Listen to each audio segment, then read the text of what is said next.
780 megahertz. Can I get 790? Who has 790 megahertz?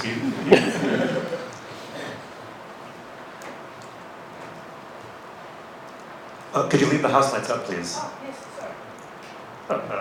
sorry. It'll just take a second for me to set this up. And I'll need to set up my timer, too. How many of you have ever given a talk that was supposed to last exactly an hour? Raise your hand. A few. Did it take you like 2 weeks in order to figure out how long that talk would go? Hopefully the stopwatch will help me start and stop on time.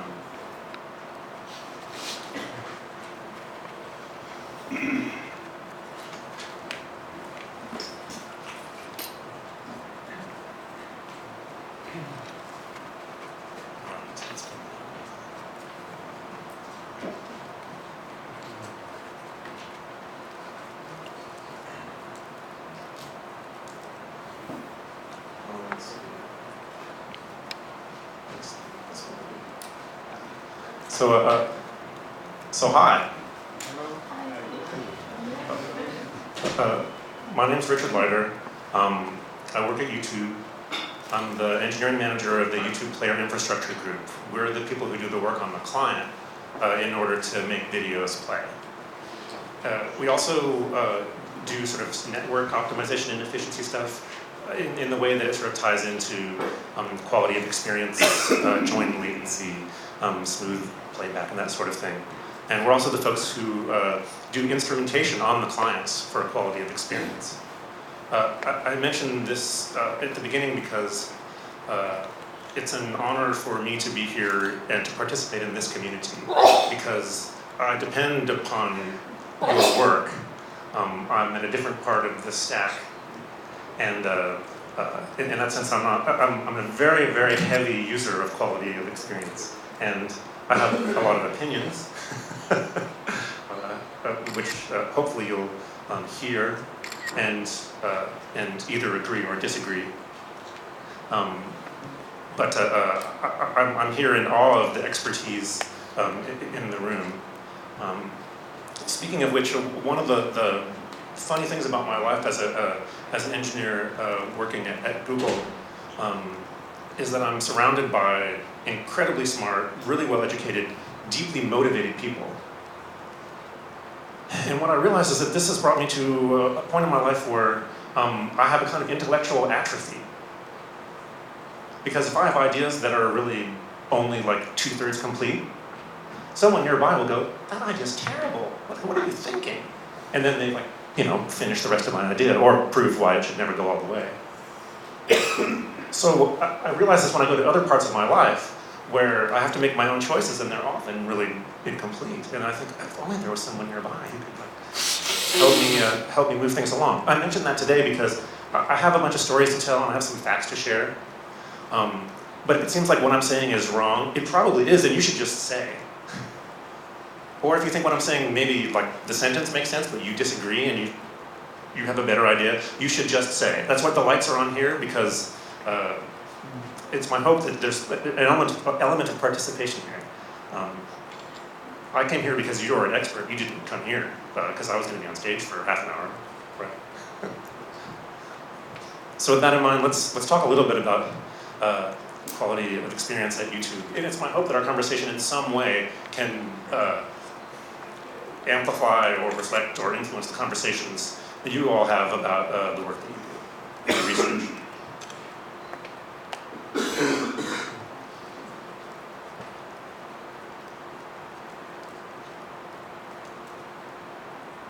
So to understand quality of experience at YouTube, you need to know a little bit about YouTube itself.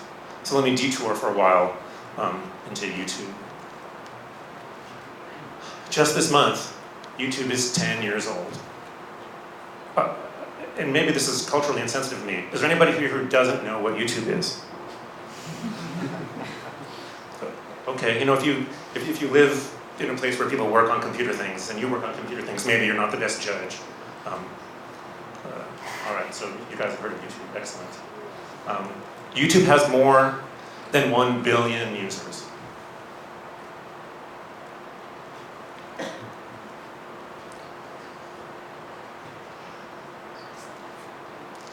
Every day, people watch hundreds of millions of hours on YouTube and generate billions of views.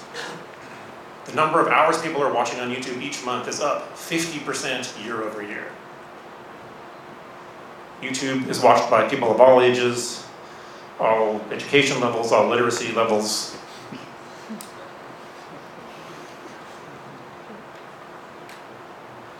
Oof. I think you'll see what I mean when I play this video.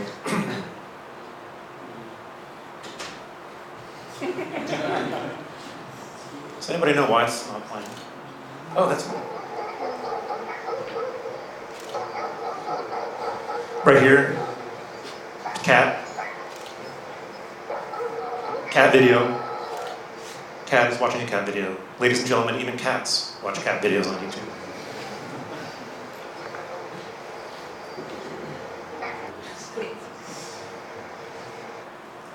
My family is a pretty good bench. Yes, yes. Do the closed captions work for cats as well? That's a great idea. We do have closed captions in many languages, and we do some automatic caption generation with some mixed results. If there are any speech-to-text experts out there, maybe you could help us make this better. But cat, that would be good. Or maybe you could give me your card. Yes. About quality assessment. How do cats assess quality? Yes. Well, in my opinion, cats privilege motion, right? Because if you saw the way the cat was like pawing at it, I think that's Eye tracking. eye tracking. Perhaps we could do one of those studies to see which features in videos cats admire most. I like where we're going with this. You guys know quality. So let's talk a little bit about videos that people watch. We don't have to watch all of these. I just have a few to show. For example, I watch a lot of music videos. Anybody here watch music videos on YouTube? A few people.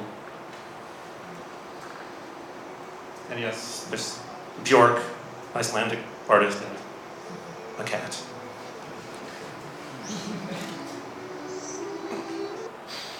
My mom is a film scholar, writes about film history. She watches a lot of videos on YouTube, most every day. Lots of old movies, movie clips. Many of them also about cats. Wait a minute, a commercial? I thought that we had permission from the government to have no commercials here. Can someone fix this?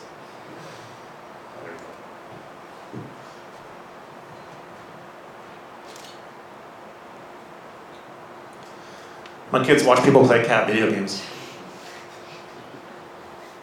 YouTubers worldwide, about 60% of the creators' views come from outside their home country.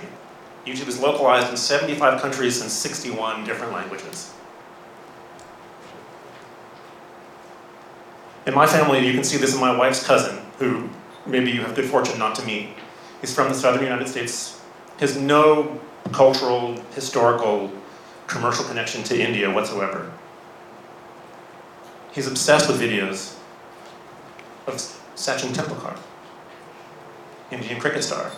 I don't know, other than through YouTube, I'm not sure how he could have exposure to this. It certainly is not in his neighborhood in Atlanta, Georgia. I have a young autistic cousin who is obsessively interested in Thomas the Tank Engine title sequences, but only when they're in non-English languages. So here's one, Thomas y sus amigos. He watches hundreds of these a day sometimes. And in my opinion, as someone who works on YouTube video playback and quality experience, this is okay. What? Could someone take this down so I can go fix this?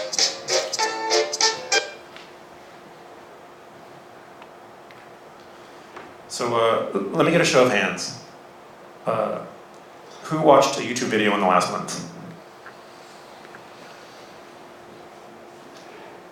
So who watched a YouTube video on a tablet or mobile phone? Who watched a video on a computer? Who watched on a game console or a TV or a DVR? Interesting. Thanks for the demographic information. half of YouTube views are on mobile devices, but this is just the beginning of the story of YouTube playback client diversity. YouTube now is everywhere people want to watch videos on computers, phones, tablets, TVs, game consoles, set-top boxes, DVRs, and second screen devices. Soren and I were talking about, it sounds like maybe people in this community have some interest in second screen devices. We definitely see growth in this, either through like the Google Chromecast or even through Apple TV, because YouTube has an integration with Apple TV as well.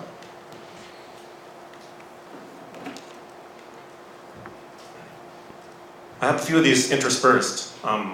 This is what I was thinking at 3 o'clock in the morning. I wonder if someone's working on this stuff. What's interesting is I have a few of these in the talk. As I went through them, I realized that many of the graduate students are already doing this kind of work. I think I'm a little bit behind the curve. So if you're doing this work, you should just shout out and tell me what it is. So I'm curious how client type and viewing context influence the relationship between media quality and watchability. What I mean by this in another way is there a thing that you would tolerate on your phone while you're waiting for the bus that you would not stand for if you were at home watching on your 4K TV? Yes? So there's one person who believes that quality of experience is at least partially related to viewing context. Surely there are other people. Is it Unanimous. Unanimous? Is this, apologies if this is like the undergraduate freshman level questions at the graduate seminar. No problem if you just give me the answer.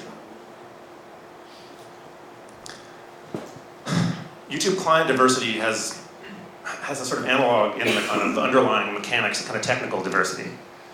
As you can see, what started off as a FLV at 240p, H.263 10 years ago, like in a web page, now uses all these different protocols, H.263, H.264, VP8, VP9, many different audio codecs, all these different containers, and a bunch of different target resolutions. And people have questions about this stuff. In other versions of this slide, I just like listed everything and called them out, and I sort of figured you guys probably could read. But does this tell you something you didn't already know? Yeah. I mean, it's what I want from showing you this is to give you an understanding that if you're thinking about YouTube quality of experience, there are a lot of different places that people are watching videos, and there are a lot of different like mechanisms by which the videos are encoded and packaged and delivered.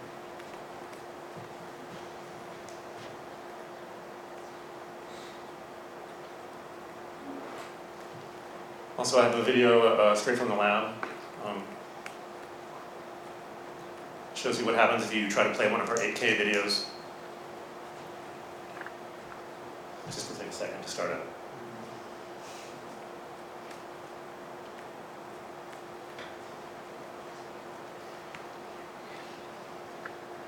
Well, this is one of the things that happens if you try to watch an 8K video. It's count to 15 at least.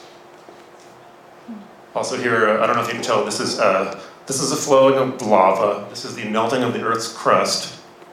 If you see this in your neighborhood, maybe someone's trying to play an 8K YouTube video. Don't try this at home.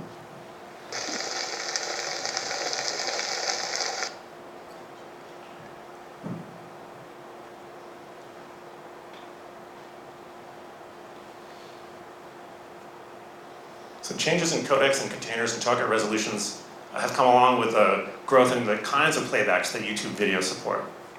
Have you guys seen this? In 2009, on the Flash player, YouTube launched 3D. Oops.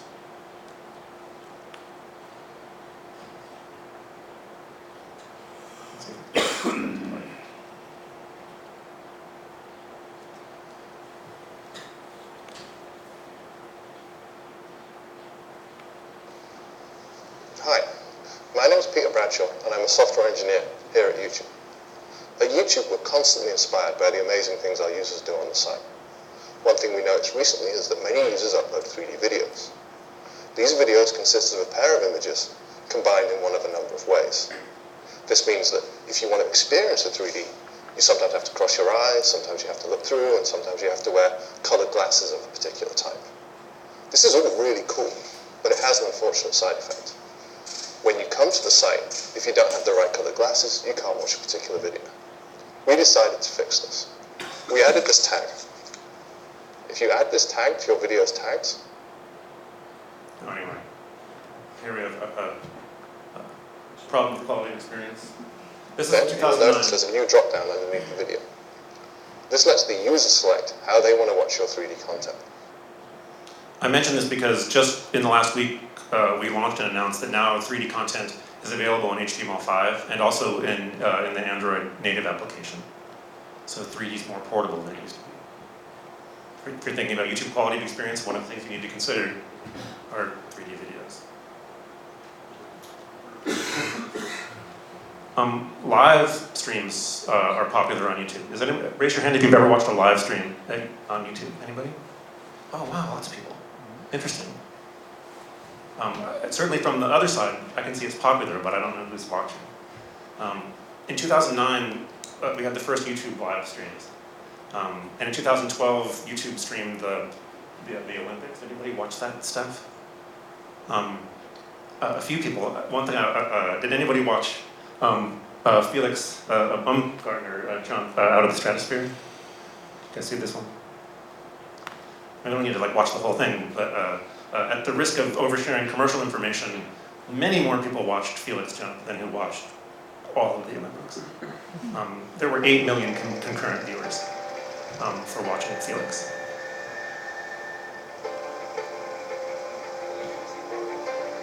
This one's not live. A story about live.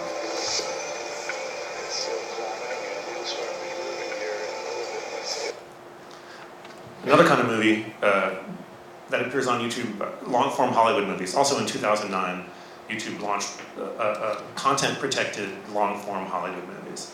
And now you can watch these on iOS, watch them on Android. A lot of people watch these on TVs and game consoles, and of course on the web as well. And if you're thinking about YouTube quality of experience, then you have to think about these kinds of movies too.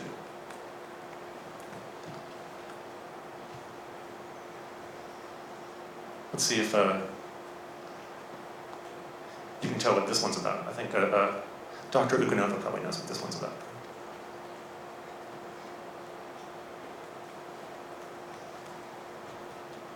Anybody know why I'm showing you this video? Other than the fact that it's awesome.